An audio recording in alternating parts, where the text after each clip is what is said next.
ஒரு மசால் தோசை சாப்பிட்டா 100 ரூபா. கரெக்டா? உண்மையா சார்? குடும்பத்தோட படத்துக்கு போனா குடும்பம் சந்தோஷமா இருக்கு, கூட்டு போறது ஹார்ட் அட்டாக் வந்துருது.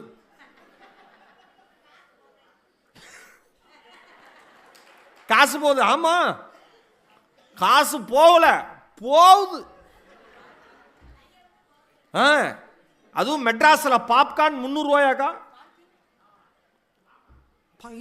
ஏங்க, என் வாழ்க்கையில ஒரு சோள பொரிய 300 ரூபா கொடுத்து சாப்பிடுவேன் நான் நினைச்சதே இல்லை. பாப்கார்ன் பெருசா தெரியும், சோள பொரிய கரெக்டா? 300 ரூபாங்க, சின்ன சைஸு. அதுக்கு அடுத்தது 380, 400. ஏன்டா தங்க விலை மாதிரி ஏத்துறீங்க? அதுவும் நம்ம அடிக்கடி சொல்லுவோம் பாருங்க, நம்ம குழந்தைங்களுக்கு வீட்டில் இருந்தா பசிச்சே தொலையாது. அது என்ன என்ன என்ன சிஸ்டமோ ஆண்டவன் படைப்புல. நாம குழந்தையா இருக்கிறப்பவும் அப்படிதான் இருந்தோம், நமக்கு குழந்தை வந்தப்பையும் அப்படிதான் இருக்குங்க. சாப்பிட்றியா? பசிக்கல. எப்படி சிரிக்கிறான் பாருங்க, அழகா. அவன் ரொம்ப கியூட்டா சிரிக்கிறான். சுத்தி போடு. சாப்பிட்றியா? பசிக்கல. இப்ப குழந்தைங்க என்ன சொல்லுது? சாப்பிட்றியான்னு கேட்டா மூடு இல்லை. வயசே 3 வயசுக்கு மூடு இல்லை, இன்ட்ரெஸ்ட் இல்லை, இன்ட்ரெஸ்டிங்கா இல்லை. எவ்வளவு நாள் இதையே சாப்பிட? என்ன டிஃபன்? உப்மா அப்படின்னோட நீலாம் அம்மாவே கிடையாதுங்கிறான். கரெக்டா மேடம்? பாருங்க. ஆமாங்க பையன், ஆமாங்கிறான் பாருங்க. தோசை அப்படின்னா அவன் பயப்படுறான். இது கல்லில் ஊற்றி அது எந்த சைஸில் வந்து, ஆண்டவா. பசி இல்லைன்னு சொல்றவன வெளில போலாமாடான்னு கேளுங்க, வான்னு எந்திரிக்கிறான். அக்கா சொல்லாங்களே, ஏன் அப்படி கத்துறீங்க? உடனே ரெடி, போலாம். எங்க போலாம்? பக்கெட் சிக்கன் சாப்பிடலாம். உள்ள குடும்பமா உட்காந்து தின்னுட்டு வெளில வராங்க. பசியே பசிக்காது, வெளில போனா அப்படி பசிக்குது குழந்தைங்களுக்கு. அது என்ன சிஸ்டம்னு தெரியல. கண்ணா பின்னான்னு வேற சாப்பிடுறான், சம்பந்தமே இருக்காது.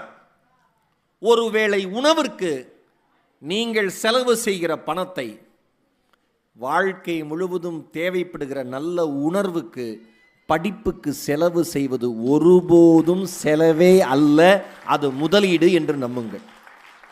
இங்கே உட்காந்துருக்கிற அத்தனை பேருக்கு வேண்டுகோள், ஒரு புத்தக திருவிழா நம்ம மாவட்டத்தில் நடக்குது அப்படின்னா, யாராவது வருடம் முழுக்க சேமித்து நான் புத்தகங்கள் வாங்குவேன், அப்படி யாராவது இருக்கீங்களா?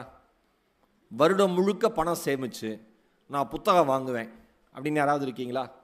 இது வரைக்கும் யாரும் இல்லை. பரவாயில்ல, தவறே கிடையாது. அடுத்த ஆண்டு இந்த கேள்வியை கேட்கிறப்ப இந்த அரங்கத்தில் பாதி பேராவது கைகளை உயர்த்தி இருக்கணும். ஒருவேளை இன்று யாராவது கைகளை உயர்த்தி இருந்தால், நீங்கள் எந்த தொகைக்கு வாங்கியிருந்தீர்களோ அதே தொகைக்கு உங்களுக்கு புத்தகத்தை பரிசளிக்கலான்னு நான் நினச்சேன். என்னை காப்பாற்றிட்டீங்க. நான் யோசிச்சுட்டே வந்தேன். அதெல்லாம் தயவு செஞ்சு சேமிக்கிறது, சுற்றுலா போகிறதுக்கு சேமிக்கிறது, வீடு கட்டுறதுக்கு சேமிக்கிறது, தங்க நகை வாங்கிறது சேமிக்கிறதுங்கிறது, வருங்காலத்தில் ஏதாவது நோய் நொடி வந்துச்சுன்னா இது எல்லாத்துக்கும் சேமிப்பு இருக்குல்ல. புத்தகத்துக்குன்னு சேமிப்பு இருக்கா? நான் ஒன்று சொல்லவா? புத்தகத்திற்கு எந்த குடும்பம் சேமிக்க துவங்குகிறதோ வரலாறு அவர்கள் பெயரை சேமிக்க துவங்கும் என்பதில் எந்தவித மாற்று கருத்தும் இல்லை. ஒரு பழக்கம் ஆரம்பிங்க. இங்கே திருவள்ளூர் மாவட்டத்தில் இவ்வளோ குடும்பங்கள் வந்திருக்கீங்க, குழந்தைகளோட வந்திருக்கீங்க, எனக்கு மகிழ்ச்சியாக இருக்கு. பெற்றோர்கள் எல்லாருக்கும் ஒரு வேண்டுகோள், ஒரு அன்பு சகோதரனா செய்யலாமா? நாளைக்கே ஒரு உண்டியல் வாங்குறீங்க, அந்த உண்டியலுக்கு மேலே புத்தக உண்டியல்னு பெயர் ஒட்டுறீங்க. வருஷம் முழுக்க பணத்தை சேர்க்க சொல்றீங்க. சேர்த்த பணத்திலிருந்து புத்தகத்தை வாங்கி அவர்களுக்கு தாருங்கள். புத்தகத்தை பார்ப்பான், படிக்க மாட்டான், படிக்க மாட்டான், படிக்க மாட்டான். ஒரு நாள் எடுப்பான், ஒரு நாள் திறப்பான், ஒரு நாள் சில பக்கம் புரட்டுவான். அதற்கப்புறம் அவன் அதில் மூழ்கி விடுவான். அதற்கப்புறம் உங்க குடும்பத்துக்கு முத்துக்களை மட்டுமே அந்த குழந்தைகள் கொண்டு வந்து தரும். நம்புங்கள். தயவு செஞ்சு புத்தகத்தின்னு சேமிக்க ஆரம்பிங்க. என்ன தலைப்புன்னு அருணாச்சலன் என்ன கேட்டே இருந்தார். உங்க கூட நிஷாக்கா அன்னைக்கு பேச போறாங்கன்னார். அக்கா வந்து ஒரு சிரிப்பு சரவெடி, பற்ற வச்சா ஒரு வெடி கூட வெடிக்காம போகாது. அப்படி டக்கு டக்கு டக்குன்னு அடிச்சு கிளப்பிடுவாங்கன்னு தெரியும். அதில் அக்கா நகைச்சுவையாக பேசிட்டோம். நான் என்னுடைய ஸ்டைல் வழக்கம் போல் நகைச்சுவையும் சிந்தனையும் கலந்ததை தலைப்பாக இருக்கட்டும்ட்டு திரியின்றி எரியும் தீபங்கள்னு தலைப்பு கொடுத்தேன். என்றைக்குமே தலைப்பை உற்சாகமாக கொடுத்துருவேன். அதுக்கப்புறம் நான் படுற பாடு இருக்கு பாருங்க. என் ஒய்ஃப்கிட்ட சொன்னேன், நான் நேற்று திருநெல்வேலி புத்தக திருவிழாவில் பேசினேன். பேசிட்டு தூத்துக்குடி வந்து அங்கேருந்து ஃப்ளைட் ஏறி சென்னை வந்து இங்கே வந்தாச்சு. என் மனைவிட்ட சொன்னேன், திரியின்றி எரியும் தீபங்கள் ஒரு வழி பாதைன்னு தலைப்பு கொடுத்தீங்க திருவள்ளூரில். அப்பையும் இதே தான் புலம்புனீங்க, இப்பயும் இதே தான் புலம்புறீங்க, ஆனால் நல்லா பேசிடுவீங்க அப்படின்னு ஒரு ஆசீர்வாதம் பண்ணி என் மனைவி எனக்கு அமிச்சான். ஆசீர்வாதம் தான், தப்பே கிடையாது. எவ்வளவு நாள் வந்து மனைவி கணவன்ட்டு ஆசீர்வாதம் வாங்குறது, சில நாட்கள் கணவன் மனைவிட்டு ஆசீர்வாதம் வாங்கலாமே, தப்பு கிடையாது. நான் ஆசீர்வாதம் நம்ம என்ன நினச்சிக்கிறோன்னா வயசானவங்க பண்ணுறது ஆசீர்வாதம் நினச்சிக்கிறோம். கிடையாது, மனதிருப்பவர்கள் வாழ்த்துவதன் பெயர் தான் ஆசீர்வாதமே, இல்லையா? என்னம்மா, வயது தேவை கிடையாது, வாழ்த்துக்கு வயசே தேவையில்லை. அதே மாதிரி திட்டுறதுக்கும் வயசு தேவையில்லை. எவன் வேணா எவனை வேணா திட்டுறான், அப்படி ஆயிடுச்சு. திரியின்றி எரியும் தீபங்கள். ஏன்? ரொம்ப மெனக்கட்டு வாழ்கிற வாழ்க்கை சில பேர் இது. ஆனால் தான் வாழ்கிற வாழ்க்கையின் மூலமாக இந்த உலகத்திற்கே வெளிச்சத்தை கொடுத்து விட்டு போன பல பேர் இந்த மண்ணில் இருக்காங்க. இதெல்லாம் எப்படி தெரியும் அப்படின்னா படித்ததுனால தெரியும், வேற ஒன்றுமே இல்லை, படிப்பு தான் எல்லாமே. மது மஞ்சரின்னு ஒரு பொண்ணு, திண்டுக்கல்ல சின்னாலப்பட்டியில் பிறந்த ஒரு பெண். அப்பா நெசவாளர், அக்கா அண்ணன் இந்த புள்ள 3 பேர். இந்த மதுமஞ்சரியோட அப்பா நெசவாளர்னாலும் அவருக்கு கட்டடக்கலையின் மேலே மிகப்பெரிய ஆர்வம். நிறைய பிளான், டிராயிங் பிளான்லாம், வீட்டுக்கான பிளான்லாம் போட்டு கொடுப்பாராம். அதை பார்த்து வளர்ந்த அந்த பொண்ணு கட்டடக்கலையே எடுத்து படித்தது கோயம்புத்தூரில். சூப்பராக படித்தது, நல்ல மார்க் வாங்குச்சு, பெரிய கம்பெனியில் வேலை கிடைச்சது, 5 இலக்க சம்பளம். அப்படின்னா எவ்வளோ? லட்சம் கிட்ட வச்சுக்கலாம், 5 லட்சம். இப்போ அந்த பிள்ளை வேலையிலே இருந்தால் இந்த லட்சம் சம்பாதிச்சிருக்கும், அதுக்கு மேலேயே சம்பாதிச்சிருக்கும். அவ்வளோ திறமையான பிள்ளை. நம்மால் லட்சம்னு சொல்ல ஆசையாக இருக்கும், எத்தனை முட்டைன்னு கேளுங்க, தெரியாது. அது தெரியாது, கேட்டேன் எதுக்குங்க நமக்கு, சம்பாதிக்காத எல்லாம் சொல்லுவோம் ஒரு தத்துவத்தை, பணத்தை வச்சு என்னங்க செய்ய போகிறோம் அப்படின்னு. சம்பாதிச்சவெல்லாம் பணத்தை வச்சு தான் எல்லாம் செய்யணுமா, அது விட்டுருங்க, அது ஒரு தனி சப்ஜெக்ட். இந்த பொண்ணு அந்த வேலைக்கு சேர்ந்து பெங்களூர் மும்பைன்னு வேலை பார்த்து பெரிய மால்கள் பண்ணை வீடுகள்லாம் கட்டிட்டு 2 வருஷத்தில் இனிமேல் இந்த வேலை நமக்கு ஒத்து வராதுன்னு முடிவு பண்ணி அங்கிருந்து கிளம்பி வருது. எதேர்ச்சியாக ஒரு மனிதர், அந்த மனிதரை பற்றி தனியாக பேசலாம், நான் இன்னொரு நேரம் பேசுகிறேன், சொல்கிறேன். குக்கு சிவராஜ்னு ஒரு மனிதர், ரொம்ப அற்புதமான இயற்கையினுடைய காதலர் அவர். அந்த குழந்தை வளர்ப்பில் அவர் ஒரு புதிய புரட்சியை கண்டுபிடிச்சார் படிக்கிறதுல. அவரை எதேர்ச்சியாக சந்திக்கிறாங்க, ஒரு மணி நேரம் பேசுகிறாங்க. 1 மணி நேரம் பேசுனோன்னே நெருப்பு தெய்வம் நீரே வாழ்வு அப்படிங்கிற நிகமானந்தா அப்படிங்கிற ஒரு மனிதரை பற்றிய புத்தகத்தை கொடுக்கிறார். அந்த புத்தகம், இந்த புத்தக திருவிழா, நான் மறுபடியும் சொல்கிறேன், ஒரு புத்தகம் உங்கள் வாழ்க்கை அல்ல, உங்கள் மூலமாக சமூகத்தின் வாழ்க்கையே மாற்றக்கூடிய சக்தி புத்தகத்திற்கு மட்டும்தான் இருக்கிறது. யார் அந்த நிகமானந்தா அப்படின்னு பார்த்தா, பிப்ரவரி 19, 2011 உண்ணாவிரதம் இருக்க ஆரம்பிச்சு ஜூன் 13, 2011 வரைக்கும் கங்கையில் ஹரிதுவார் ஒட்டி கங்கை இருக்கிற பகுதிகளில் நிறைய மணல் கொள்ளை அடிக்கிறாங்க. சுத்தமே இல்லாமல் நிறைய விஷயங்கள் நடக்குது. கங்கை என்கிற மிகப்பெரிய புனித நதியை காப்பாற்றணும், ஒரு நீர் வளத்தை காப்பாற்றணும்னு 34 வயதான அந்த இளம் துறவி நிகமானந்தா உண்ணாவிரதம் இருக்காரு. 114 நாட்கள் உண்ணாவிரதம் இருந்து 115வது நாள் இறந்தே போயிடுறார். 34 வயசு. இந்த புத்தகத்தை குக்கு சிவராஜ் அவர்கள் கொடுக்கிறார். அந்த குழந்தை, அந்த மது மஞ்சரி என்கிற பெண்மணி அந்த மது வாங்கி படிக்குது, சிந்தனை மாறுது, என்னடா பண்ணலான்னு யோசிக்குது, தூக்கம் வரல. ஒரு 34 வயசான ஒரு இளைஞன் ஒரு நதியை காப்பாற்றணும்னு சொல்லி தன் உயிரே விட்டுருக்கானே. அப்ப நீருங்கிறது எவ்வளவு பெரிய விஷயம். சிவராஜ் கிட்ட பேசுறாங்க, ஊர் கிணறு புனரமைப்பு இயக்கம்னு ஒன்று இருக்குமா, நீ அதில் வந்து சேரு, ஊர்தோறும் இருக்கிற கிணறுகளை மீட்டெடுக்கலாங்கிறாங்க. இங்க இருக்கிற எல்லாரும் சொல்லுங்க, கிணறுங்கிற சொல் நம் வாழ்க்கையோடு நெருங்கிய தொடர்புடையது. 30 வயதை தாண்டிய அத்தனை பேருக்கும் தெரியும். உண்மையா? 40 வயதை தாண்டியவர்களுக்கு இன்னும் நன்றாக தெரியும். 50 வயதை தாண்டியவர்கள் கிணற்றோடு இன்னும் வாழ்ந்து கொண்டிருக்கிறார்கள். 60 வயதை தாண்டியவர்கள் கிணற்று குழிகளினுடைய ஈரம் இன்னும் அவர்கள் முதுகிலும் உடம்பிலும் ஒட்டி கொண்டிருக்கிறது. கரெக்டா? எனக்கெல்லாம் நான் ஈரோட்டில் மூலப்பாளையம் ஹவுசிங் யூனிட்டில் அப்பா லோக்கல் ஃபண்ட் ஆடிட்டராக இருந்தப்ப எங்கள் ஹவுசிங் போர்டுக்கு ஒரு கிணறு இருக்கும். அந்த கிணறு மறக்க முடியாத நினைவு. கிரிக்கெட் பந்து விழுந்துடும்.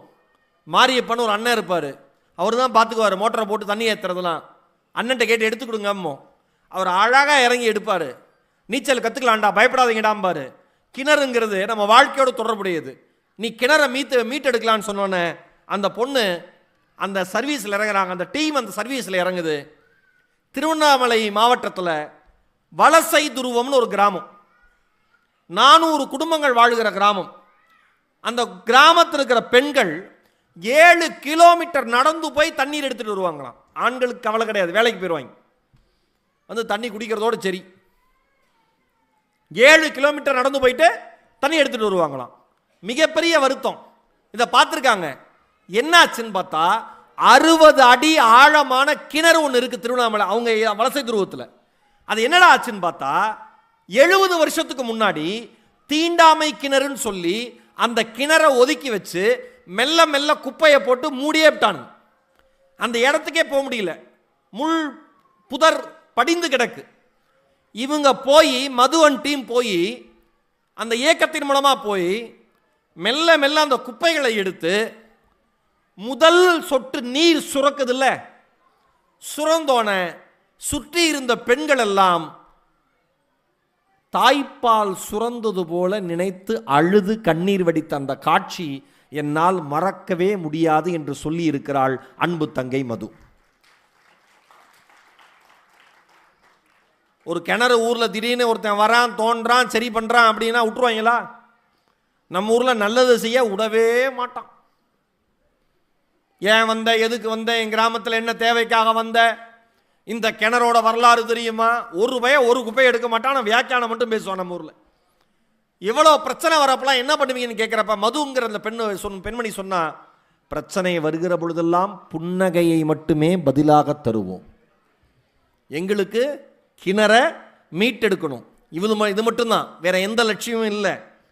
நாயக்கனூர்னு ஒரு ஊரில் கிணற தூர்வாடுறப்ப 30 நாட்கள் கிணற்றுக்குள் இருந்த குப்பையை மட்டும் எடுத்துக்கிட்டே இருந்தாங்களாம். எவ்வளோ நாளுங்க? 30 நாள். 30 நாள் கிணத்துக்குள்ள இருந்த குப்பையை எடுத்துட்டு அதுக்கப்புறம் தோண்ட ஆரம்பித்தோன்னே ஒரு பெரியவர் தினமும் இவங்க வேலை பார்க்குறப்பெல்லாம் வந்து உட்காந்து, இப்போ எத்தனை அடி, இப்போ எத்தனை அடி, இப்போ எத்தனை அடின்னு கேட்டுகிட்டே இருப்பாராம். இவங்களும் டெய்லி பதில் சொல்லுவாங்களாம். டெய்லி வருவாராம், இப்போ எத்தனை அடி, இப்போ எத்தனை அடின்னு. ஒரு நாள் இன்றைக்கு தண்ணீர் வரும் என்று சொல்லிட்டு போயிட்டாராம். அதே மாதிரி அவங்க வேலையை முடிக்கிற அந்த நேரத்தில் உள்ளிருந்து தண்ணீர் பீரிட்டு வெளியில் வந்துச்சான். மதுவும் அவங்களுடைய நண்பர்களும் மொத்த டீமும் அந்த வயசான பெரியவரை போய் பார்த்து கையெடுத்து கும்பிட்டு, ஐயா தண்ணி வந்துருச்சு, உங்களுக்கு எப்படிங்கய்யா தெரியும்னாங்களாம். அதற்கு அந்த பெரியவர் சொன்னாராம், நாயக்கனூரில் இருந்த அந்த பெரியவர் சொன்னாராம், இந்த கிணற்றை தோண்டுகிற பொழுது மண்ணள்ளி போட்டவன் நான், எத்தனை அடியில் இதற்கான ஜீவன் இருக்கிறது என்பது எனக்கு தெரியும். சொல்லும் போதே சிலுக்குது. ஒவ்வொரு முறையும் இந்த கிணற்றை தாண்டி போகிற பொழுதெல்லாம் கண்ணீர் விட்டு அழுதிருக்கிறேன். எங்கள் மண்ணுக்கான ஜீவ நதி இப்படி குப்பை மேடாக இருக்கிறது என்று கவலை விட்டிருக்கிறேன். இன்னைக்கும் அழுகிறேன். என் ஜீவநதியை நீங்கள் மீட்டெடுத்து கொடுத்ததால் இன்றைக்கும் நான் அழுகிறேன். என் அன்பு திருவள்ளூர் மக்களே, மது என்கிற அந்த சகோதரி பேசுகிற பொழுது சொல்கிறாள், அந்த பெரியவரை பார்க்கிற பொழுது, அந்த பெண்கள் கண்ணீர் சிந்துவதை பார்க்கிற பொழுது, தமிழகம் முழுவதும் இருக்கிற கிணறுகளை மீட்டு தர வேண்டிய ஒரு கடமை எங்களுக்கு இருக்கிறது என்று நாங்கள் உணர்ந்தோம். அதற்கான பணியை தொடர்ந்து செய்கிறோம். இதற்காக நாங்கள் யாரிடத்திலும் பணத்தை வாங்குவது கிடையாது. நண்பர்கள் மட்டுமே உதவுகிறார்கள். சோஷியல் மீடியாவில் போடுறோம், விருப்பம் இருக்கிறவங்க காசு தராங்க, அதை வச்சு இந்த திட்டங்களை செய்கிறோம். கிணற்றை மீட்டெடுத்து அதை அந்த ஊர் மக்களுக்கு ஒப்படைக்கிறப்ப அதை சாதாரணமாக தரதில்லை, ஒரு திருவிழா போல தருகிறோம் என்று அந்த பெண் சொல்கிறாள். நான் யோசித்து பார்க்கிறேன் மக்களே, ஏன் கிணற்றை மீட்டெடுத்து ஒப்படைக்கிற பொழுது திருவிழா போல தர வேண்டும்? எந்த மண் தனக்கான தண்ணீரை தன்னகத்தே வைத்துள்ளதோ அந்த மண் வாழ்கிற பூமியில் வசிக்கிற மனிதர்களுக்கு தினம் தினம் திருவிழா என்பதை இங்கு இருக்கிற எல்லோரும் நம்புங்கள். திரியின்றி எரியும் தீபங்கள். இப்போ மது மஞ்சரி எவ்வளோ பொருத்தமாக இருக்குது பார்த்தீங்களா? பொருத்தமாக இருக்கா இல்லையா?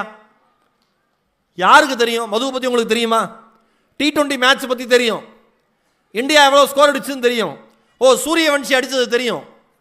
நாளைக்கு என்ன படம் ரிலீஸ் ஆகும் தெரியும். இல்லை ரிலீஸ் ஆகாதா அப்படிங்கிறது தெரியும். என்ன நடக்குதுன்னு தேவையில்லாத விஷயங்கள் எல்லாமே நமக்கு தெரியும்.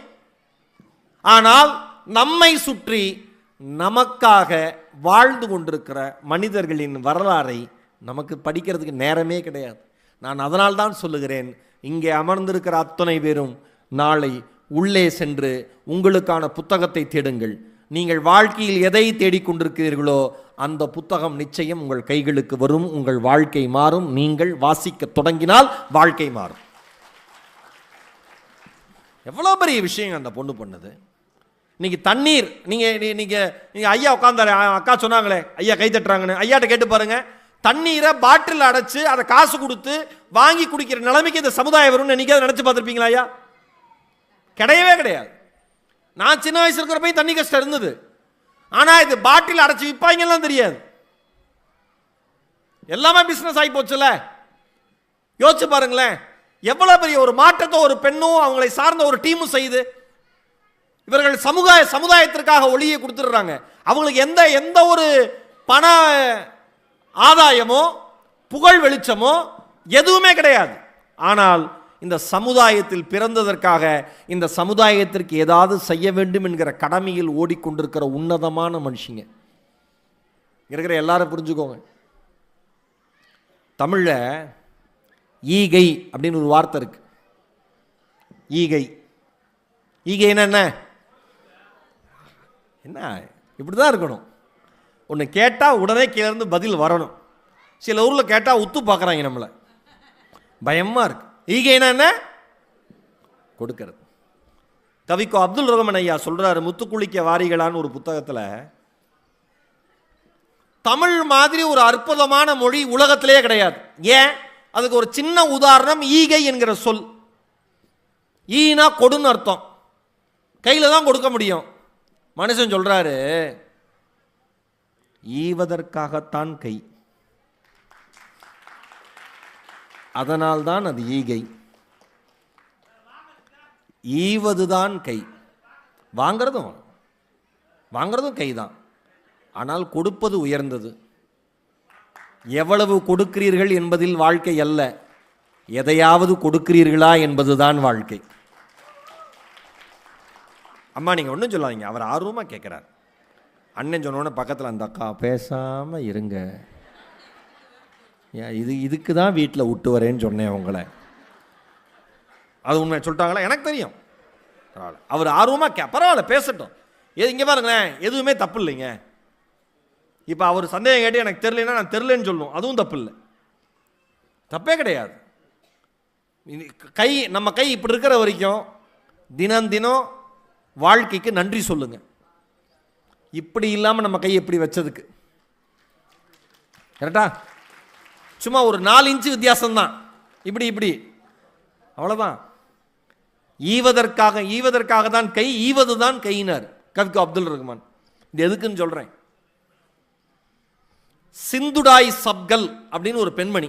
நான் எதுக்கு இந்த பேரெல்லாம் அழுத்தி சொல்கிறேன் அப்படின்னா, ஆர்வம் இருக்கிறவங்க இதுக்கப்புறம் போய் கூகுளில் அவங்க பேர்லாம் டைப் பண்ணி சர்ச் பண்ணி தேடி எடுத்து அவங்க வாழ்க்கையை படிக்கணும். சிந்துடாய் சப்கல். நீங்கள் எவ்வளோ தப்பாக டைப் பண்ணாலும் கூகுள் புரிஞ்சுக்கிட்டு கரெக்டாக சொல்லும். நம்ம யோகிதை தெரியும், அதுக்கு வாயில் நுழையாது, அதுக்கு தான் டைப் பண்ணுங்கன்னு. இப்போ புரிஞ்சிருச்சு அக்கா ஏன் அமைதியாக இருக்க சொல்லுச்சுன்னு. அக்கா என்ன பார்க்குது, ஏண்டா டேய் பேச ஆரம்பித்து 2 மணி நேரம் தான் ஆகுது. எவ்வளோ வருஷமா அக்கா? 45 வருஷம் அந்த பெண்மணியினுடைய நிலைமையை நினச்சி பார்க்குறேன். ஆமாம், இல்லை அண்ணன் உற்சாகமாக இருக்காப்புல. அந்த பெண்மணி சிந்துடாய் சப்கல் என்கிற அந்த பெண்மணி, சிந்துன்னு வச்சுங்க, அண்ணனுக்கு புரிகிற மாதிரி நம்ம எல்லாருக்கும் புரிகிற மாதிரி, அனாதைகளின் தாய் என்று செல்லமாக அழைக்கப்படுபவள். ஒரு ஆச்சரியமான விஷயத்தை சொல்லவா? ஒரு காலத்தில் பாட்டு பாடி பிச்சை எடுத்து வாழ்க்கையை நடத்திய ஒரு பெண்மணி பத்மஸ்ரீ விருதை பெறப்போகிறாள் என்று அவளோ இந்த சமுதாயமோ சிறிதாவது யோசித்திருக்குமா? ஆனால் அந்த பெண்மணிக்கு இந்திய அரசு பத்மஸ்ரீ விருதை கொடுத்து கௌரவித்தது. ஏன்? ஆயிரக்கணக்கான அனாதைகளினுடைய ஆதர்சமான தாயாக அவள் விளங்கியதால், மிகச்சிறந்த பணியை அவள் மேற்கொண்டதால் அந்த வயதான மூதாட்டிக்கு பத்மஸ்ரீ விருது வழங்கி கௌரவித்தது. அந்த அம்மாவை எல்லாம் மாயி அம்மான்னு கூப்பிடுவாங்க. கௌரவ டாக்டர் பட்டம், நாரி சக்தி புரஸ்கார் விருது, அன்னை தெரசா விருது, ரியல் ஹீரோஸ் அவார்ட், இப்படி ஏகப்பட்ட விருதை வாங்கியிருக்காங்க. 2021 அவர்களுக்கான பத்மஸ்ரீ விருது கிடைச்சது. மகாராஷ்டிராவில் வார்தா மாவட்டத்தில் ஒரு சிறிய கிராமத்தில் பிறந்தவங்க, கால்நடை மேய்த்து பிழைக்கிற குடும்பத்தில் பிறந்த பெண்மணி. இவரது பிறப்பே குடும்பத்துக்கு வெறுப்பு. சிந்தின்னு அவங்க பெயர்ல. சிந்தி அப்படின்னா மராத்தி மொழியில கிழிந்த துணின்னு அர்த்தமா. பெத்த அம்மா அப்பா எப்படி பேர் வச்சிருக்காங்க பாருங்க, வெறுப்புல. கிழிந்த துணின்னு அர்த்தமா. அந்த அம்மா ஆரம்ப பள்ளி படிக்கிறதுக்கு ஸ்லேட் வாங்க வசதி இல்லை. பராடின்னு ஒரு மரத்தோட இலைய பறிச்சு அதுல எழுதி படிச்சது. 4வது வரைக்கும் தான் படிச்சது. 12 வயசுல கல்யாணம் பண்ணி வச்சாங்க. 3 ஆண் குழந்தைகள். அடுத்த ஒரு குழந்தை கருவுற்று இருக்கிறப்ப 9 மாசமா இருக்கிறப்ப கணவன் எட்டி உதைச்சு மிதிச்சு வெளில தள்ளலாம். அந்த அம்மா வெளில வந்துச்சு. அந்த அம்மாவுக்கு ஓரளவுக்கு பாட தெரியும். பாட தெரிஞ்சதை வச்சுக்கிட்டு அந்த அம்மா ரயில்வே பிளாட்பாரத்தில், பஸ் ஸ்டாண்ட்ல, மக்கள் கூடுகிற இடத்துல எல்லா இடத்துலையும் பாடி பாடி பிச்சை எடுத்தது. கருவுற்று இருந்த பெண் குழந்தையா பிறந்தா. ஒரு பெண் குழந்தை ஒரு அநாத ஆசிரமத்தில் சேர்த்துச்சு. அந்த சேர்க்க போனப்பதான் தெரிஞ்சது, இவ்வளோ அனாதைகள் இந்த சமுதாயத்தில் இருக்கிறார்களா? உறவுகளால் கைவிடப்பட்ட இத்தனை மனிதர்கள் இருக்கிறார்களா? இவங்களுக்காக ஏதாவது பண்ணணும். அந்த அம்மா என்ன பண்ணுச்சு? பிச்சை தானே எடுத்துட்டு இருந்துச்சு. பிச்சை எடுக்கிற நேரத்தை அதிகம் செய்தாள் அந்த பெண். என்ன சொல்றப்ப எப்படி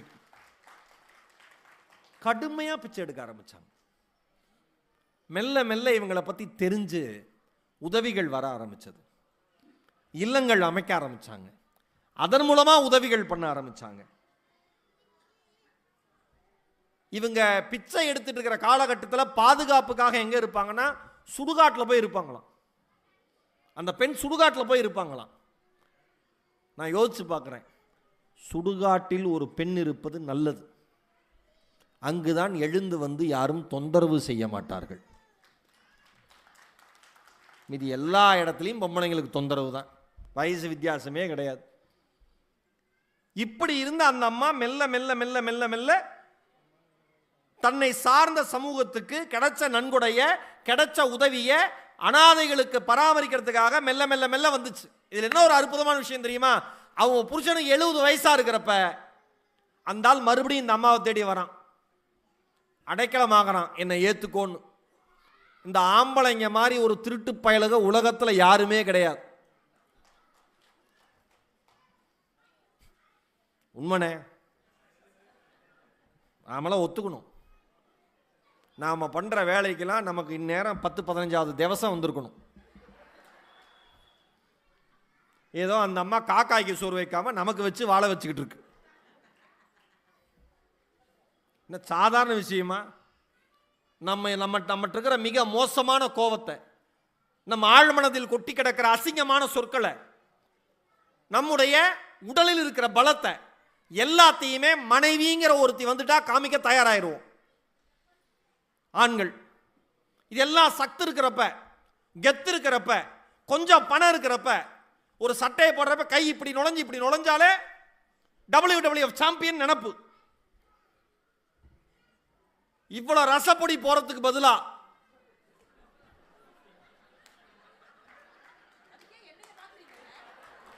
ஏன்னா நீ ரசம் வைக்கிறதே விஷம் வைக்கிற மாதிரி தான். இவ்வளவு ரசப்பொடி போடுறதுக்கு பதிலா வேற ஏதாவது ஒன்று போட்டிருந்தா எப்பயோ நம்ம கதை முடிஞ்சிருக்கும். மிளகு போடுங்க, அண்ணன் மிளகு போட்டு தான் பண்ணுவார் போல இருக்கு. ஐயா அம்மா 45 வருஷம், என்னுடைய ஆழ்ந்த அனுதாபங்கள்மா உங்களுக்கு. எப்பயா கதை முடிஞ்சு போயிருக்கும் இவ்வளவு வேலை பண்ணிட்டு. ஆனா ஆம்பளைக்கு எப்ப தெரியுமா அறிவு வரும்?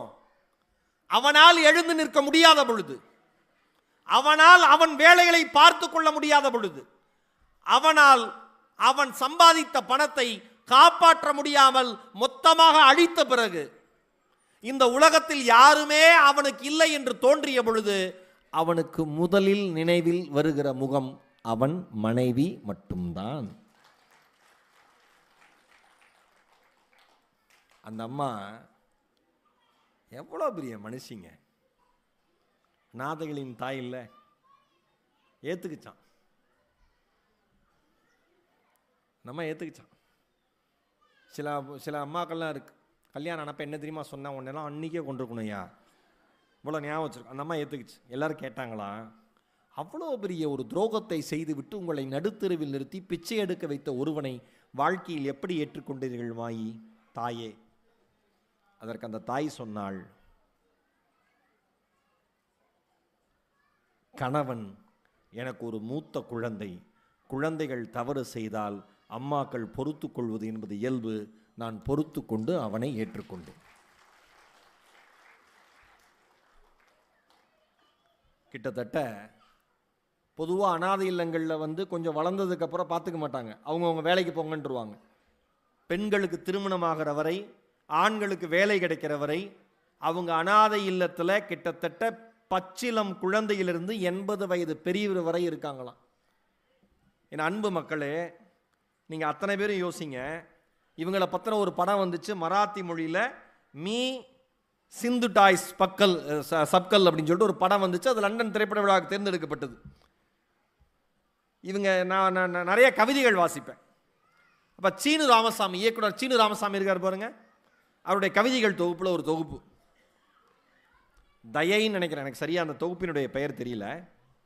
அந்த கவிதை, இளமையில் தர்மம் கேட்பவனுக்கு ஏதாவது ஒரு பசி இருக்க வேண்டும்.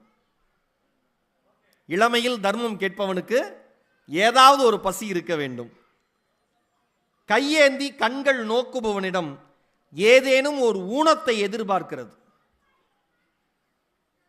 கையேந்தி கண்கள் நோக்குபவனிடம் ஏதேனும் ஒரு ஊனத்தை எதிர்பார்க்கிறார்கள். ஒருத்தர் நம்மகிட்ட கேட்டான்னா நம்ம உடனே உடம்புல என்ன குறைன்னு பார்க்குறோம். உடம்புல எந்த குறையும் இல்லைன்னா என்ன சொல்கிறோம்? அடுத்த வரி எழுதுகிறார் சீனு ராமசாமி, இரக்கம் சுரக்க அவனை உழைத்து உண்ணச் சொல்லும் ஆலோசனைகளில் அவனுக்கு அசதி இருக்கிறது. சாப்பிட வேண்டியதானையா, நீ பைக்கில் உட்காந்து சொல்லிடுவ, நீ காரில் உட்காந்து சொல்லிடுவ, நீ பேக்கெட் நிறைய பணம் வச்சுட்டு சொல்லிடுவ, அவன் என்ன நிலைமையில் இருக்கான் நமக்கு தெரியாதுல்ல. அழகா எழுதுறாரு பாருங்க, இரக்கம் சுரக்க அவனை உழைத்து உண்ணச் சொல்லும் ஆலோசனைகளில் அவனுக்கு அசதி இருக்கிறது. எனக்கு அதிகப்படியாக எதுவும் சொல்வதற்கில்லை, நான் அவன் கைகளை மட்டுமே பார்க்கிறேன். அற்புதமான வரிங்க, மிக அற்புதமான வரி. நான் அவன் கைகளை மட்டுமே பார்க்கிறேன். ஒரு தாய் அந்த கரங்களில் ஒரு கணமேனும் முத்தமிட்டிருப்பாள். ஒரு தாய் அந்த கரங்களில் ஒரு கணமேனும் முத்தமிட்டிருப்பாள். நாளை இக்கரங்கள் உலகுக்கு படியளக்கும் காலமும் தோன்றக்கூடும். நாளை இந்த கரங்கள் உலகுக்கு படியளக்கும் காலமும் தோன்றக்கூடும், தோன்றட்டும் எழுதினார். இந்த கவிதையை அந்த அனாதைகளின் தாயோடு நான் பொருத்தி பார்க்கிறேன். பிச்சை கேட்டு கையேந்திய அந்த தாய்தான் யாருமே இல்லையா என்னை காப்பாற்ற என்று கைகளை நீட்டியவர்களுக்கு கைகளை கொடுத்து அரவணைத்து அவர்களின் இறுதி வரை கவனித்திருக்கிறாள். திரியின்றி எரியும் தீபம் அந்த தாய் என்பதை புரிந்து கொள்ளுங்கள். ரொம்ப அழகுங்க வாழ்க்கை. அக்கா ரொம்ப அழகாக சொன்னாங்க. பேசுகிறப்ப சாப்பாடை பற்றி ரொம்ப அழகாக சொன்னாங்க. உணவு முறை எப்படி மாறிடுச்சுன்னு. இங்கே இருக்கிற அத்தனை பேரும் சொல்லுங்க, சின்ன வயசில் நமக்கு ஸ்நாக்ஸுங்கிறது என்ன? கடலை மிட்டா, பாம்பா,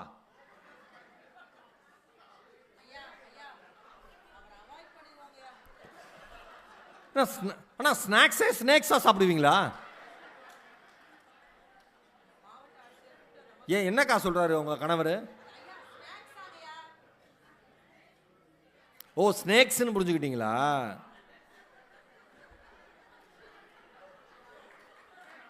நீங்க நல்லவரா கெட்டவரா? ஓ நல்லவர், ரொம்ப நல்லவர். நம்மளாம் என்ன ஸ்நாக்ஸ் சாப்பிடுவோன்னு சாப்பிட மாட்டோங்கிற தின்பண்டம், நொறுத்தினே, போண்டா பஜ்ஜி, அது அவ்வளோதான் தின்னு போனோம். இந்த மாதிரி தமிழில் என்னை பேச வைத்ததற்கு நன்றி. என்ன தின்பண்டம் சாப்பிடுவோம்? கடலை மிட்டா, எள்ளு உருண்டை, பட்டாணி. கடலை மிட்டா எள்ளு உருண்டை சாப்பிட்றதுல கொஞ்சம் பணக்கார குடும்பம். பொட்டுக்கடலை வாக்கா என் ரூட்டுக்கு வா. பொரி, கம்மர்கட்டு. கம்மர்கட்டுலாம் நம்ம ஊரில் எங்க கம்மர்கட்டு சாப்பிட்ட குடும்பம் மக்களில் கை தூக்குங்க. அடைய தெய்வங்களே. சில பேர்லாம் ஃபுல்லாக சாப்பிட்ருப்பாங்க, ஏதோ முழுக்க சாக்லேட் சாப்பிட்டு வளர்ந்த மாதிரி எப்படி இருப்பானுங்க. பரவாயில்ல, நீங்களாம் உண்மையை ஒத்துக்கிட்டீங்க. திருவள்ளூரில் கம்மர்கட்டு. இந்த கம்மர்கட்டு எப்படி சின்ன வயசில் காலையில் ஸ்கூலுக்கு போகிறப்ப உள்ளே போட்டோம்னா சாயந்தரம் வெளியில் வரப்போ பாதி தான் கரைஞ்சிருக்கும். எந்த நாட்டிலையும் இப்படி ஒரு கம்மர்கட்டை, இப்படி ஒரு உணவை கண்டுபிடிக்கவே முடியாது. காஸ்ட் எஃபெக்டிவாக 10 பைசாவுக்கு உள்ளே போட்டோம்னா இந்த குழந்தைங்களுக்குலாம் 10 பைசானா என்னன்னே தெரியாது. அப்புறம் 4 நாள் ஏலக்காய் பருப்பின்னு விற்பாங்க. 4 நாளுக்கு அப்படியே அந்த கண்ணாடி குடுவையில் அப்படி வட்டமாக அடிக்க வச்சுருப்பாங்க, சின்ன சின்னதாக காயின் அளவுக்கு. அதாவது ஏலக்காய் பருப்பி சாப்பிட்றதுலாம் என் வாழ்க்கையோட அல்டிமேட் எய்மாக இருந்திருக்கு. எப்படியாவது ஏலக்காய் பருப்பி சாப்பிட்றணும், எங்கள் அண்ணன்ட்ட காசை சேர்த்துடணும் 5 பைசாவா அப்படின்னு. பொட்டுக்கடலை, பட்டாணி, பொரி, இதெல்லாம் தான். எதுவுமே இல்லையா அரிசி. கரெக்டா? ஏங்க பிக் ஃபன் பூமர் வாங்க காசு இருக்காது. நமக்கு எது பூமரு சொல்லுங்க? அப்படி கோதுமை, சோலாரா, சோளம்.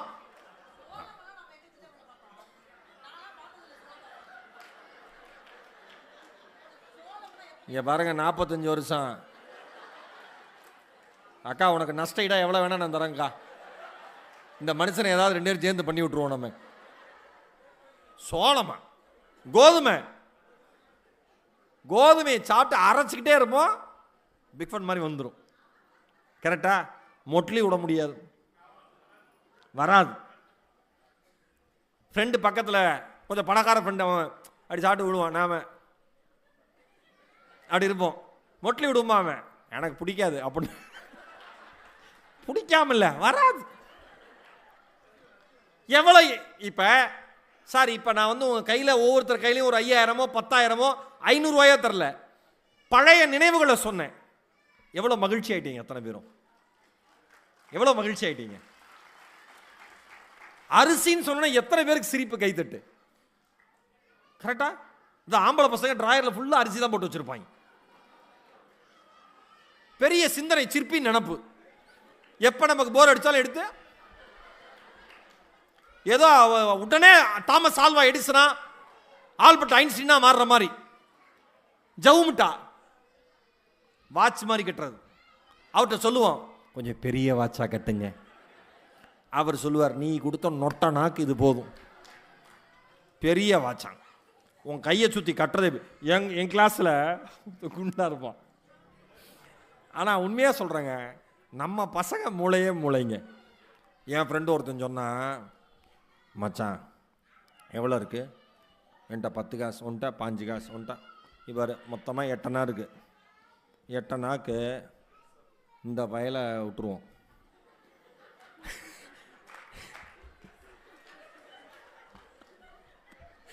இந்த வயலை விட்டுருவோம் மச்சான். டேய் என்னடா சொல்கிற? அவன் அப்போ ஹீரோ ஆயிடுறான்ல, உடனே பெருமை. இந்த வயலை நாம் கிட்ட போகணும்னா கடைக்காரர் கண்டுபிடிச்சிடுற ரெகுலர் கஸ்டமர். நாம் இவன் கையில் 50 விசா கொடுத்து 8 அணா கொடுத்து வாட்ச் கட்ட சொல்லிடுவோம். இவன் போய் வாட்ச் நாங்கள் அதே 8 அணா கொடுத்தா இத்தினூன்று இருக்கும் வாட்ச். அவனுக்கு பெருசாக இருக்கும்ல. ஆனால் அவன் ஒரு நேர்மையான மனுஷன். போயிட்டு வரேன், ஆனால் அதிகமாக இருக்கிறது எனக்கு. கரெக்டு தானே? ஏன்னா அவனால தான் எங்களுக்கு கிடைக்கிது. இப்படி இருந்ததுங்க காலம். ஒன்றும் பெரிய ஒரு சிக்கல் இல்லை உணவு முறையில். அக்கா சொன்ன மாதிரி நம்மளுக்கு முதல்ல நம்ம வீட்டு சாப்பாட்டை தாண்டி ஒரு சாப்பாடு இருக்கிறதே நமக்கு தெரியாது. கரெக்டு தானே மேடம்? அதனால் நல்லா இருந்தோம். என்ன சாப்பிட்லாம் என்ன சாப்பிட்லான்னு இழுத்துனே இருக்கான்ல, அதான் இழுத்துனே இருக்கான்.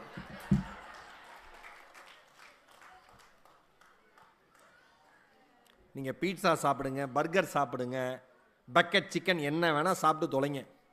எப்பயாவது சாப்பிடுங்க. நீங்கள் நல்லா யோசிச்சு பாருங்கள், என்னைக்கு நம்ம ஊரில் ஹோட்டல்லாம் ரொம்ப அதிகமாச்சோ அன்றைக்கி தான் ஆஸ்பத்திரியும் அதிகமாச்சு. கரெக்டா? நம்ம ஏரியாக்கே ஒரு டாக்டர் இருப்பார், ஒரு ஹோட்டல் இருக்கும். கரெக்டாக இருந்துச்சு. இப்போ தெருவுக்கு 10 டாக்டர் இருக்கார். ஏன்னா 25 பிரியாணி கடை இருக்குது, 25 ஃபாஸ்ட் ஃபுட் கடை இருக்குது.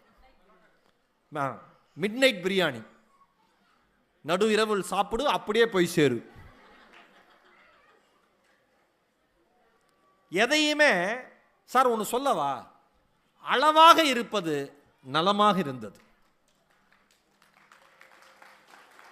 அளவாக இருந்தது நலமாக இருந்தது. அளவற்று கிடைப்பது அலுப்பாகி போனது. கரெக்டா? நம்ம குழந்தைங்களுக்கு ஏங்க, நாம் சின்ன வயசில் ஹோட்டலுக்கு போவோம், மெனு கார்டில் என்னென்ன இருக்கும்? உலகத்தில் எங்கேயுமே கிடைக்காது. எடுத்தோட இட்லி, வெறுப்பா. இட்லி, தோசை, ரவா தோசை, ஆனியன் தோசை, பூரி, பரோட்டா.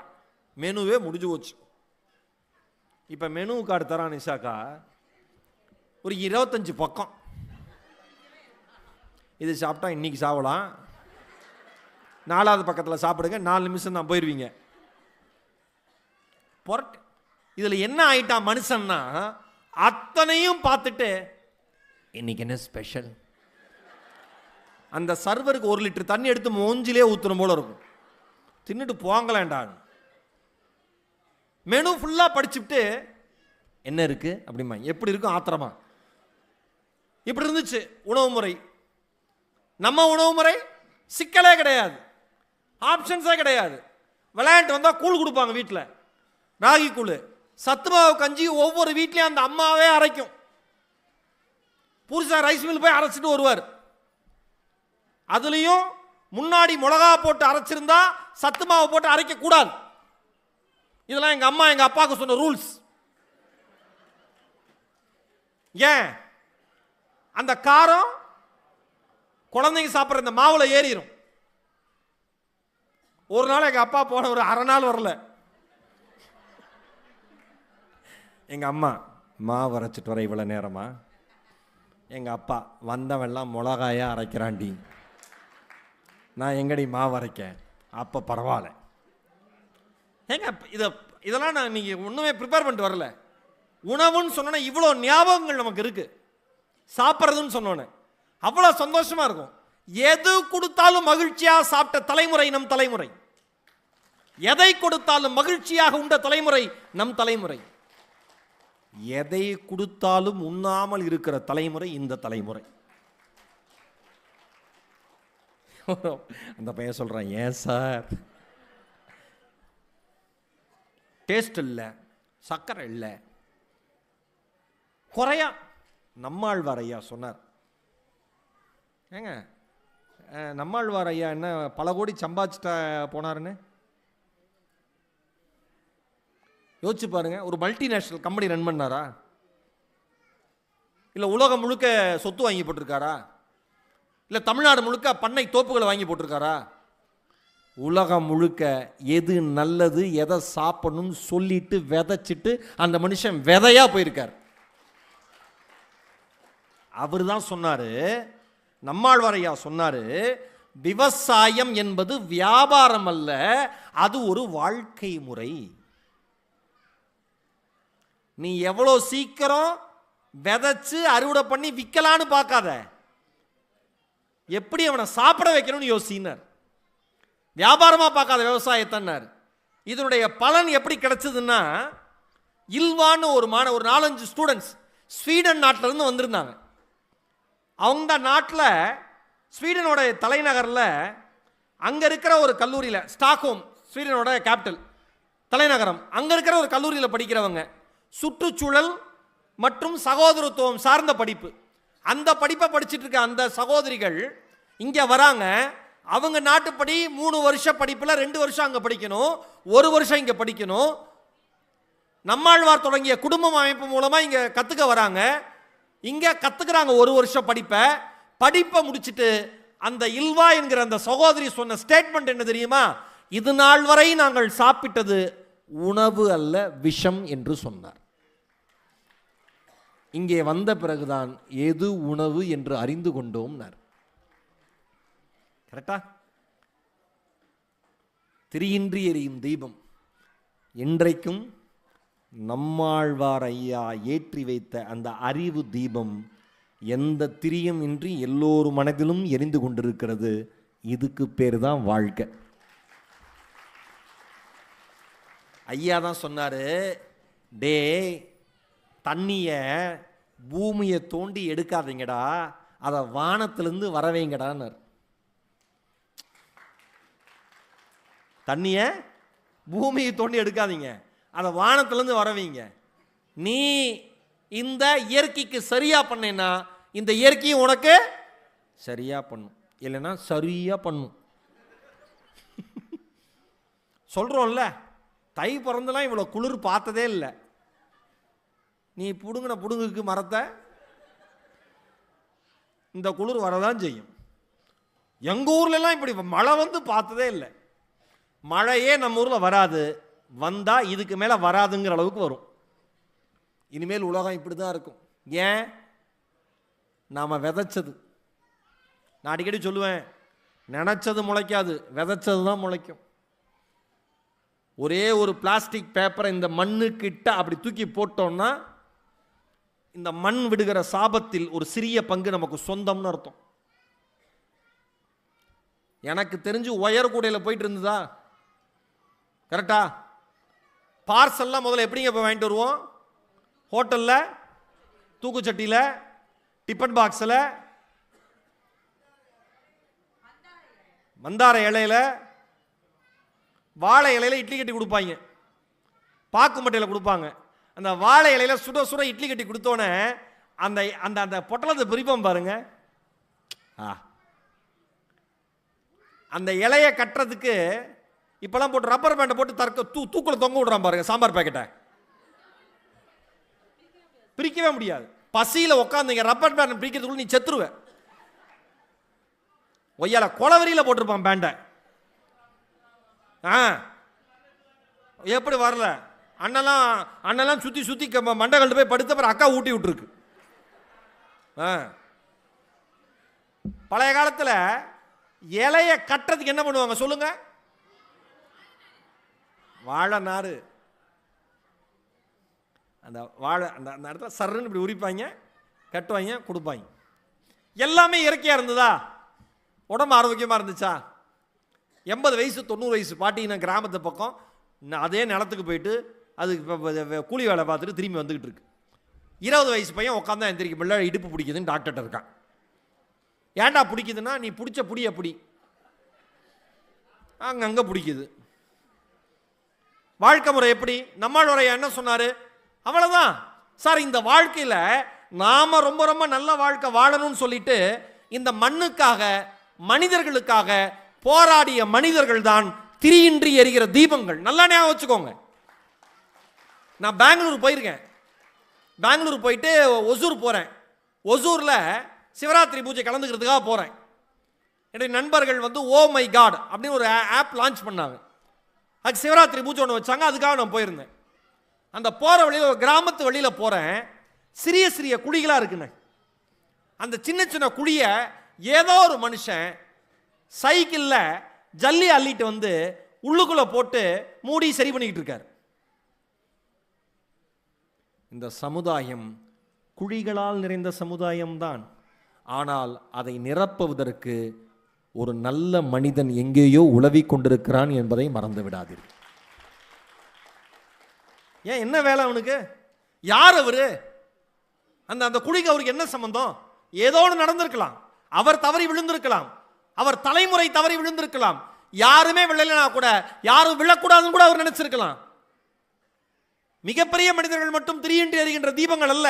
அடுத்த மனிதனுக்காக, இந்த மண்ணுக்காக, இயற்கைக்காக யார் யாரெல்லாம் யோசிக்கிறார்களோ அவர்கள் அத்தனை பேருமே திரியின்றி எரிகின்ற தீபங்கள். கிட்டத்தட்ட 1 மணி நேரம் ஆக போகுது. பேச்சினுடைய நிறைவாக ஒரு விஷயத்தை சொல்லி முடிக்கிறேன். எனக்கு ரொம்ப பிடிச்ச ஒரு அன்பு தாய், மர தேவதை என்று அந்த மக்களால், சமூக மக்களால் பாராட்டப்படுகிற ஒரு உள்ளம்,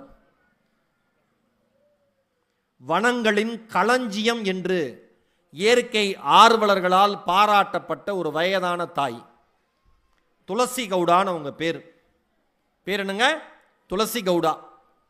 கர்நாடகாவில் அங்கோலா அந்த பகுதியில் ஹொன்னாலி அப்படிங்கிற கிராமத்தில் பிறந்த ஒரு தாய். அவங்க ஏழ்மையான குடும்பம்.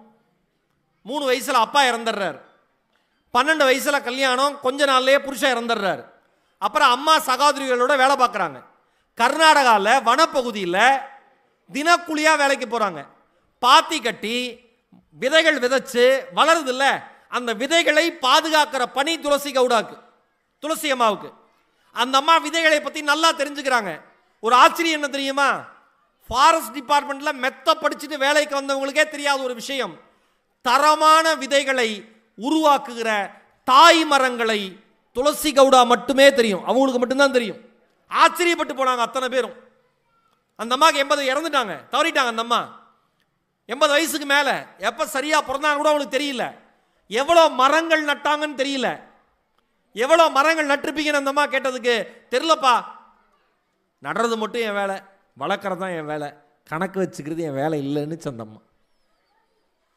இயற்கை ஆர்வலர்கள் சொன்னாங்க, அந்த அம்மா இந்த பகுதியில் நட்டு வளர்த்த மரங்களின் எண்ணிக்கை 40,000 என்று சொன்னார்கள். ஒரே ஒரு தனி மனுஷி. யோசிச்சு பாருங்க, ஒரு தனி மனுஷியால ஒரு காட்டை உருவாக்க முடியும்னா நம்ம ஒரு மரத்தை நட்டு வளர்க்க முடியாதா? ஒவ்வொருத்தரும் ஒரே ஒரு மரத்தை நட்டு வளர்க்க முடியாதா? பண்ணலாம்ல. அந்த அம்மா சொன்னாங்க, பத்மஸ்ரீ விருது வாங்கினாங்க.